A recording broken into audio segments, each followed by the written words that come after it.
Okay, so the book I read was Tender as the Flesh. I'm not going to try to say the author's name because I know I'm not going to say it correctly, but this is a novel set in Spain after what is called the transition.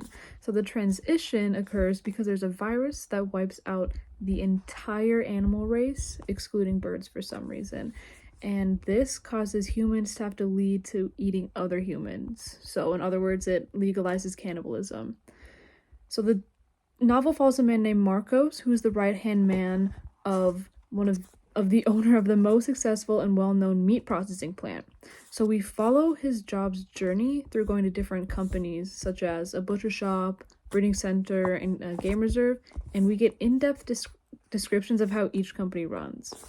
So there are a few bumps along the road, not every company runs perfectly, so we get to see some weird situations happen in this book, as well as an interesting love story kind of in the middle towards the end. It has a really weird twist that's kind of not safe for school, or it's kind of a little uncomfortable. And then, yeah. So my reaction to this book was I thought it was a good book. I thought that the message was very clear about what it was saying. It's basically paralleling how the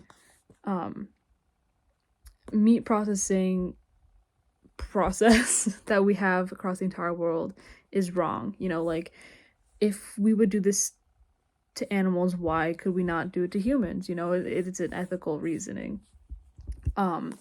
But I thought this book was good. There was just some parts of it that made me feel kind of sick. So that's going into my next point of who would like this book. So this is a dystopian novel that's not for like somebody that just wants to read a lighthearted novel. This is kind of a little graphic. It's not super horrible. It's not super squeamish. But if you liked the show Squid Games, I would definitely recommend this book to you. It's not super long either, and it is split into two parts, so it does kind of give a good little dystopian thing.